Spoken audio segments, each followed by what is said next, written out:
In the 1950s, a weapon was invented that has become more powerful than America's deadliest weapons of mass destruction. It is the weapon of mass deception, and it is right in our own living rooms. The hypnotizing world of picture television brings us the news of the world through two central news agencies called Reuters and the Associated Press. The Rothschilds bought Reuters in the 1800s, which later bought the Associated Press and made the Rothschild family owners of the world's largest central news services. To the present day, the world depends on these Rothschild-owned central news services as their main source of news and information. In his book called Who Owns the TV Networks, author Eustace Mullins claims that the major TV networks, radio stations, newspapers, and publishing empires are controlled by the Rothschild, Rockefeller, and J.P. Morgan money cartels through their corporate conglomerates. The bankster-owned media conglomerates include weapons manufacturers, General Electric, and Westinghouse, which profit from promoting wars. Control over the internet, publishing, recording, and top cable companies can be traced back to the same Big Five media empires: General Electric, Time Warner, Viacom, Disney, and News Corp. These media monopolies are owned directly or indirectly by the Rothschild, J.P. Morgan, Rockefeller, and Oppenheimer Brotherhood. Yes, there are now more stations and more media voices, but they're all coming from the same ventriloquist. Every TV show needs corporate sponsors, and corporate sponsors sponsor pro-business, pro-government programming, and journalists who support the agenda of the Big Five media owners. While 2/3 of the world goes hungry, these banksters offer gazillion-dollar sponsorships to sports athletes to play with their balls. Why? Because they keep the masses distracted from the important issues. The media and banking monopolists now have the power to make or break political leaders around the globe. Why haven't the networks made a TV movie of the week about how the Bush family made their family fortune?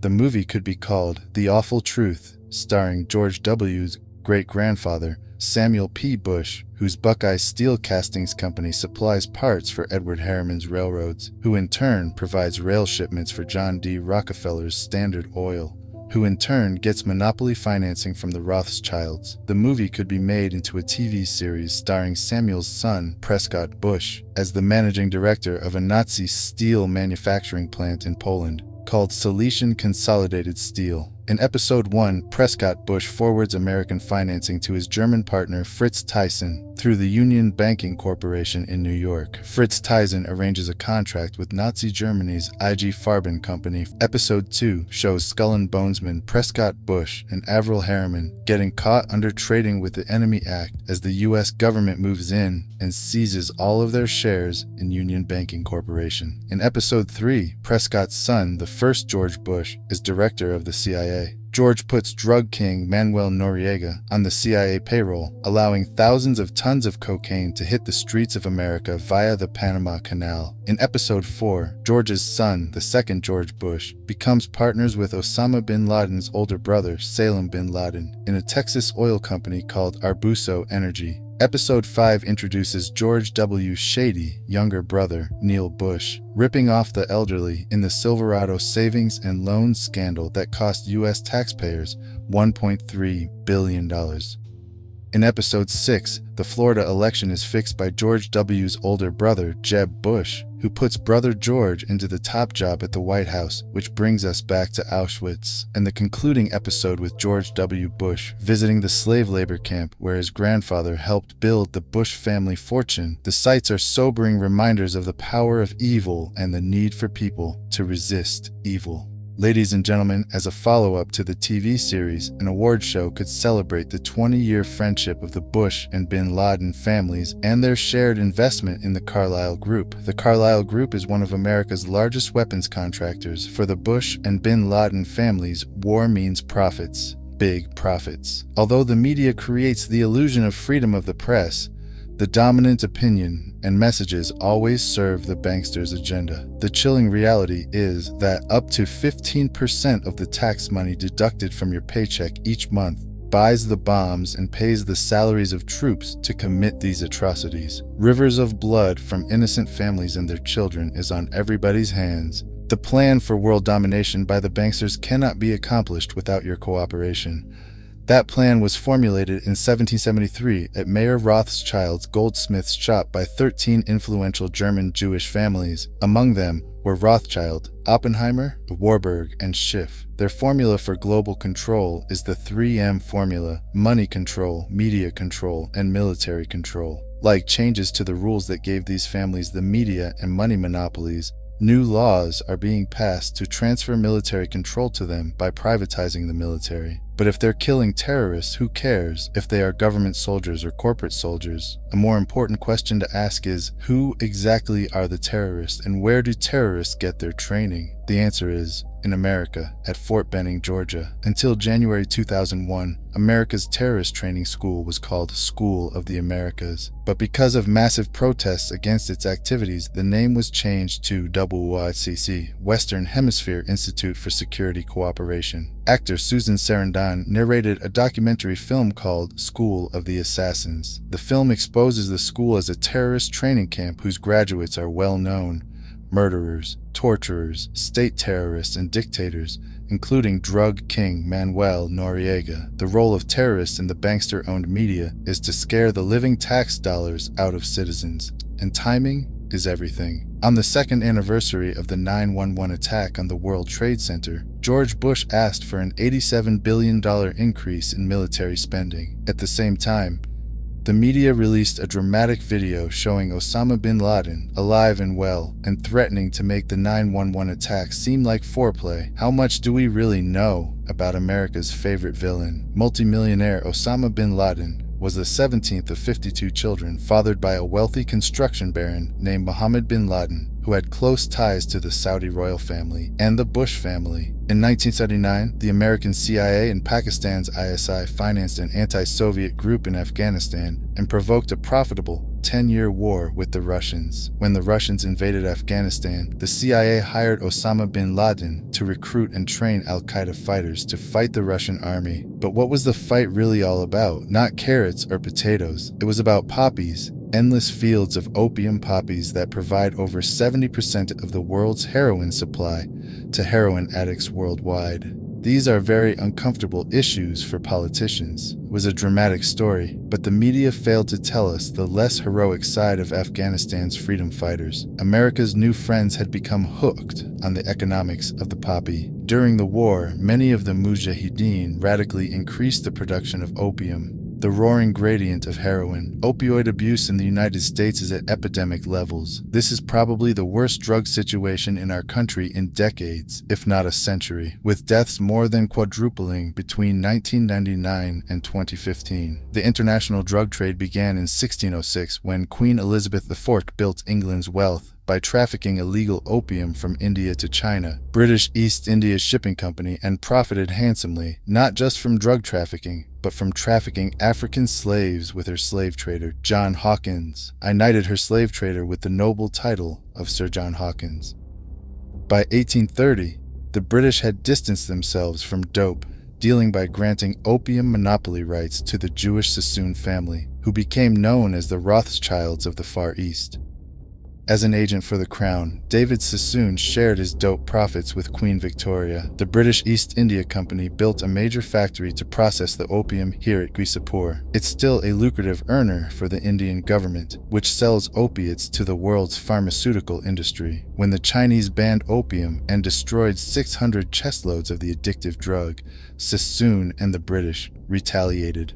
It was a financial disaster for the British. With huge profits at stake, they retaliated with the Opium Wars of 1843 and 1858. Horses of the market were to defeat China's moral prohibition. Sassoon and the British forced drug addiction onto an entire nation, stole the island of Hong Kong, and made Hong Kong the capital of the British international drug trade. In 872, Queen Victoria knighted David Sassoon's son, Albert Sassoon, who spread the illegal opium trade throughout China and Japan. In 1887, Sir Albert Sassoon married Aline, Carol, and Rothschild, and joined the pirated fortunes of the Sassoon drug cartel with the Rothschild money cartel. Today, it's business as usual for the descendants of the Sassoon and Rothschild families, who socialize with Queen Elizabeth II and Prince Charles as elite members of Britain's inner power circle. Many have been granted royal titles like Sir, Countess, Baron, and Marquis. But their many victims aren't fooled by the crowns, the titles, and the tuxedos. They have very different titles for them. Titles like liars, thieves, dope dealers, and mass murderers. On the other side of the Atlantic, a member of the same opium smuggling syndicate, Samuel Russell, founded Yale University's Skull and Bones Brotherhood with drug money. Exclusive members were financed into political power positions in the CIA, the U.S. Supreme Court, and the White House. When Skull and Bonesman George Bush Sr. became CIA director in the 1980s, the CIA recruited Osama bin Laden to train al-Qaeda and Mujahideen fighters in Afghanistan. The job of Osama's trainees was not just to fight the Russian communists, it was to run Afghanistan's multi-billion-dollar opium trade. Heroin, manufactured from Afghan opium, supplied $250 to $300 billion annually to Wall Street and the U.S. banks. Authors Alfred McCoy and Michael Levine tied the CIA to this unholy drug alliance and received national attention when the CIA tried to suppress their books. Michael Levine became a best-selling author when he wrote about his experience of this unholy alliance. After 30 years distinguished service with the DEA, he could write with some authority. You could look at what they did to me as an example in microcosm of essential intelligence, his actions, and the State Department in completely subverting the drug war. You know, the drug war was something that only existed in the minds of Americans, on the streets of America, for kids like my brother, for cops who died. There was no drug war. The biggest drug dealers in the world were given a license to sell drugs to Americans to support themselves, and this continued right down from Southeast Asia through the Mujahideen, through the Contras. But how was the heroin smuggled into the United States? One of America's most gruesome secrets is that during the Vietnam War, heroin was smuggled into the United States by hiding it inside the body bags of dead American soldiers. By the end of the 1960s, 1/3 of U.S. soldiers in Vietnam and close to 1 million United States citizens were hooked on heroin. Drugs like LSD, mescaline, marijuana, and hashish also swamped the streets and college campuses of America. Who or what turned America's youth onto these illegal drugs? Celebrity anti-war activists like Aldous Huxley, Timothy Leary, Allen Ginsberg, and Bertrand Russell sold America's youth on acid rock, tripping out, and one world government. Their financing came from the Warburg Banksters and IPS Institute for Policy Studies. Over 100 million doses of LSD that hit the streets of America were purchased by Timothy Leary and Alan Dulles through S.G. Warburg's Sandoz AB Pharmaceutical Company in Switzerland. Free sample-sized packages of acid were handed out not only on college campuses, but at rock concerts where musicians persuaded millions of fans to get by. Critics of the drug culture blamed parents, teachers, law enforcement, and everybody except the people behind it all, namely the Rothschild-Warburg banksters and their Committee of 300. According to Dr. John Coleman, who wrote the story of the Committee of 300, the Beatles rock group were brought to America by the Tavistock Institute. Tavistock launched the drug culture revolution in America to popularize and normalize social drug use. Through their record companies and advertising monopolies, the banksters had packaged and financed their celebrity salesmen to anesthetize, addict, and enslave billions of people worldwide with dependencies on both prescription and non-prescription, legal and illegal drugs. Those drugs range from alcohol, nicotine, and caffeine to Prozac, crack cocaine, and heroin. Like the phony war on terrorism, the phony war on drugs is a cat-and-mouse game being fought with one hand and fed with the other. The peace symbol adopted by the drug flower children of the 60s was designed by Gerald Holtham, who was commissioned by one world government salesman, Bertrand Russell. The symbol was never designed as a symbol of peace, but as a symbol of death. It is actually a cross turned upside down with the arms broken and is used by Satanists and in Druid witchcraft. In Germany, the symbol is known as the Death Rune and is found on tombstones of Hitler's Nazi SS officers. CIA's team of ex-Nazis and Skull and Bonesmen financed and trained Osama bin Laden, who pushed the Russians out of Afghanistan by 1989. The CIA then trained and installed the ruthless Taliban regime to run the booming opium trade. After a decade, the long friendship between America and the Taliban suddenly turned ugly. At a meeting held on December 4, 1997 at Unicol headquarters, American oilmen made a proposal to the Taliban about building a pipeline through Afghanistan, Rothschild Shell Oil and Rockefeller's Exxon Oil had invested billions in the Kazakhstan oil and gas reserves just north of Afghanistan. Now, they needed a pipeline to transport it to the Persian Gulf. The Taliban demanded a bigger cut and turned down the proposal. Suddenly, the banksters' American-controlled media were calling the Taliban monsters, evildoers, and cruel villains who beat up on women. On July 4, 1999, President Clinton froze the Taliban's U.S. assets and bank accounts and imposed trade sanctions on Afghanistan. By February 2001, the Taliban destroyed most of Afghanistan's opium crops. In May, Secretary of State Colin Powell announced a gift of $43 million to the Taliban. He called it a reward to the Taliban for destroying the opium crops, but members of the new George W. Bush White House knew the Taliban would use the $43 million for more sinister purposes. The larger issue is not just not connecting the dots, but not getting the dots. Why was it that CIA was unable to collect information for years inside Afghanistan when they had authority to kill bin Laden for over 2.5 years? Why were they unable to kill him or his lieutenants? Why didn't they have a better capability to do something about it at the source? Could it be that the bankster-supported U.S. administration is controlling both sides of the war on terror? George Bush Jr. attacked the poverty-stricken, war-ravaged country of Afghanistan only 4 weeks after 9/11. The U.S. and British military dropped 12,000 bombs on thousands of buildings and homes, pounding them into dust and rubble, and killing 8,000 Afghan people. 20,000 more people died from war-related cold, starvation, and disease. Nobody made a big-budget TV production out of the massacre with a God Bless Afghanistan movie score. The U.S.-British war on Afghanistan left behind millions of starving people and thousands of women who are still veiled, still homeless, and still penniless.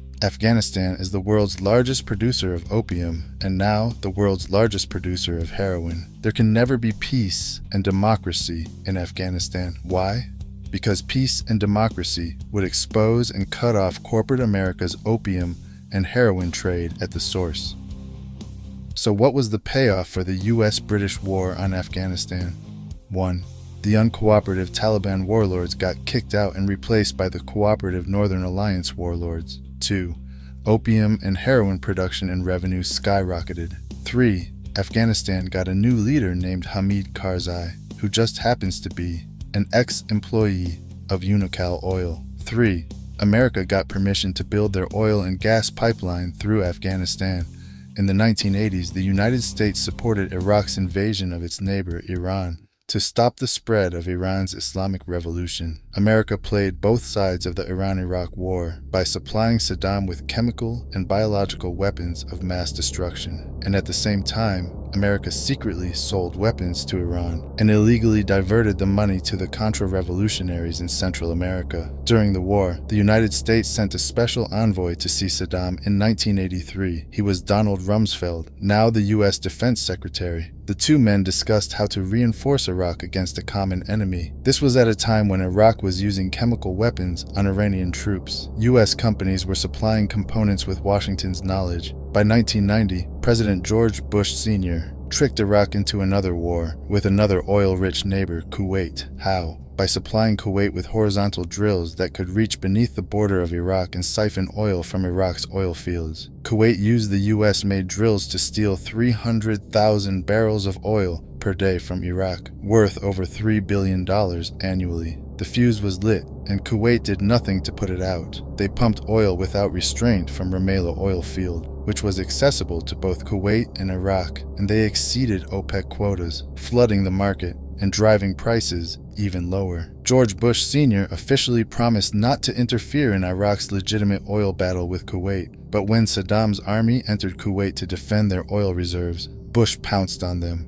Power blow is not the conquest of Iraq, it is the liberation of Kuwait. America disposed of its toxic waste problem by building radioactive depleted uranium right into their bombs and dropping them on Iraq. Bush Sr. not only devastated and poisoned Iraq's water systems and infrastructure, he weakened the economies of both Kuwait and Iraq, collected giant profits from rationed Iraqi food for oil programs, and landed massive rebuilding contracts in Kuwait. Bush Sr. followed up the Gulf War with 10 long years of deadly trade sanctions that killed another 1.5 million Iraqi people, including 600,000 children. who were cut off from medical supplies. A bookstore in the United States today, you can find 50 books celebrating different aspects of the war and how grand it all was, and you only find one that points out that this was a war crime, that demonstrates the evidence that shows that we deliberately targeted civilians and killed more than 250,000 people in Iraq. You'll be fighting not to conquer anybody, but to liberate people. In March 2003, President George Bush launched the Second Gulf War. They were about colonizing the Middle East and moving 2 giant steps closer to world domination. Private First Class Lindy England may never have figured these images would beam into the homes of millions of horrified people. Whatever she might have thought at the time, she says she and her comrades had no choice. I told her to stand there, give a thumbs up, smile, stand behind all of the naked Iraqis in the pyramid. Take a picture. Why were naked Muslim prisoners positioned on top of each other in the shape of an Egyptian pyramid? The answer can be found in the distant past. In ancient times, Iraq was called Babylon. The year is 586 BC. The armies of Nebuchadnezzar, king of Babylon, descend on Jerusalem with the wrath of an angry god.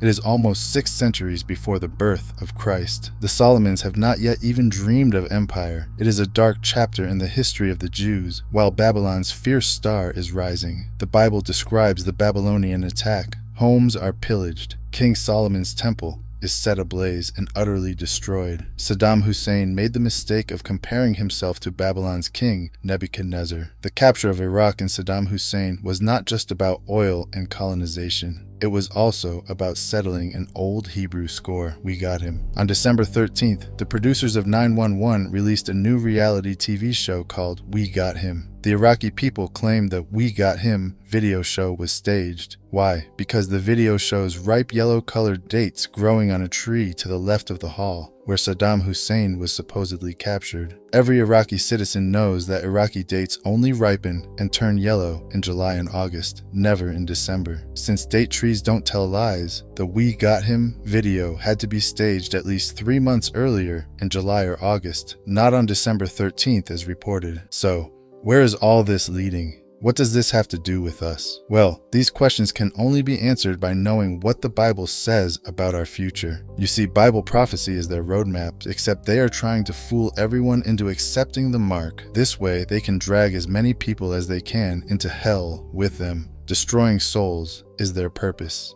The plan is to create an apocalypse that will exhaust and depopulate the masses through deadly designer viruses, global terror, economic disasters, and nuclear war, when the remaining survivors will gladly embrace the promises of a handsome, charismatic new leader who will unveil his plan of hope for eternal world peace.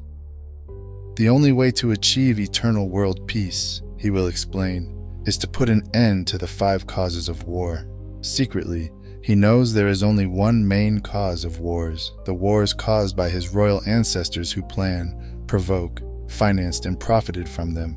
He will sell his peace plan by telling the world that border wars will only end by creating a world without borders. Religious wars will only end by creating one world religion of interfaiths. Economic wars will only end by creating a cashless, debt-free society. Rivalry wars between rulers will only end by creating one world ruler. The tools used for war, from handguns to nuclear bombs, will be eliminated, and one world army will be created which will guarantee world peace. How will this eternal peace plan be accomplished? Through the United Nations, which is the brainchild of the Committee of 300 ruling families. The UN is their vehicle for world government and is located on 18 acres of prime Manhattan land, donated by the most visible of the ruling families, the Rockefellers. The UN is a closed organization with no public records or open meetings. US taxpayers have already invested $2 trillion in this world authority, although most of the people working for the UN are genuinely working for peace. The UN is a godless organization controlled by the Committee of 300.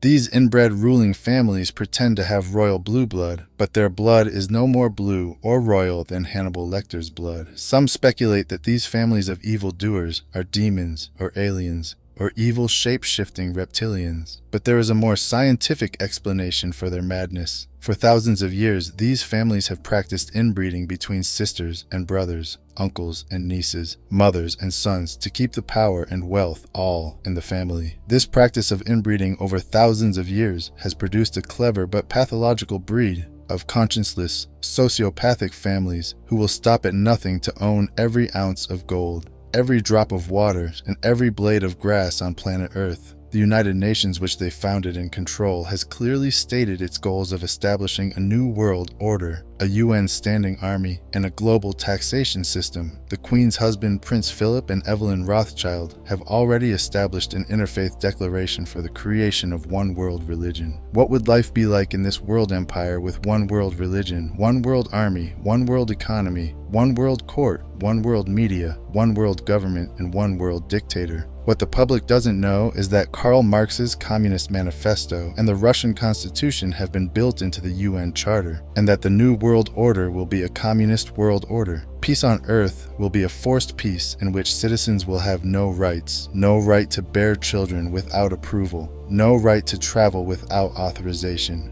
no right to own private property, no right to privacy, no right to bear arms, no right to protest, no right to receive an inheritance, no right to choose an education or a job or even a place of residence, and worst of all, no right to live. The right to live will be based on an individual's rating of usefulness to the royal elite. In this planned world without borders or nations, citizens will be disarmed of all weapons, including handguns, and will have no means to protest, fight, resist, or challenge this one world authority who will control them spiritually, economically, and militarily. Every human being will be electronically tattooed and will become helplessly dependent on this one world authority for all of their most basic needs. The masses will eventually be taught to bow down and worship this one world dictator who will rule the entire world from his eternal throne in Israel. This world leader will be the most popular man that will ever walk the planet Earth. He will be embraced by the whole world as the man of the hour. He's going to bring an apparent peace. He will rise as a finance man, a peacemaker, but emerges as the most powerful dictator that the world has ever seen. He will be a dynamic, mesmerizing public speaker. Apparently, this is the way he will literally sway the world, and it talks about him winning the hearts of the world, not just taking power over them, but he wins their hearts. He convinces them that he is the one who can bring world peace and prosperity and security. He's a convincer. He's able to persuade people like no one ever has before. The Bible also speaks of him as having supernatural power, doing signs and wonders. He's going to be a very convincing act. He's going to be the most attractive leader. There's a tendency because of our spiritual orientation to paint him in evil colors, and that is certainly valid, but it won't be apparent to the secular world. He is going to be the peacemaker. He's going to solve problems that no one has been able to solve to date, and as such will be embraced by the general population.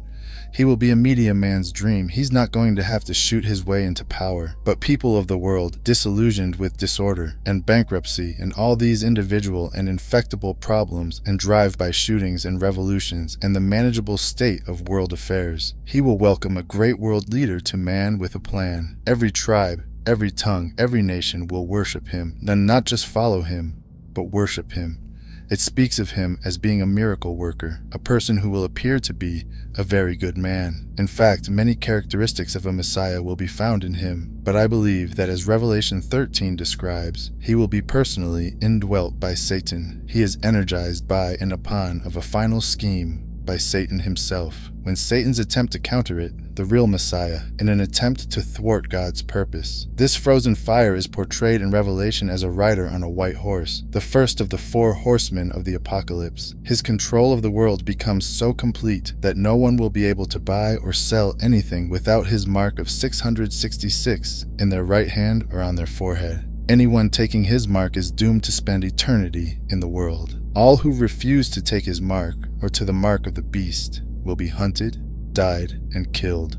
We will force all people to take a mark, called the mark of the beast, without which no man will be able to buy or sell. This will probably be linked to a global, cashless economy, which will be introduced in the wake of some economic calamity. This is not out of the realm of possibility within the very next few years. A strong government then will be able to control every person on the base of the earth, because when we spend money, they'll know where we spend it. When we receive money, they'll know when we receive it. Every purchase we make is going to be recorded. Cash is gone. Everything is digital. You start to pay for the groceries. Your number comes up. The lady or the man says, "I'm sorry, but your number's been deactivated." Then you go back to what the Bible says, and he's given power of the money so that people cannot buy, they cannot sell without his mark, without his number, and so on.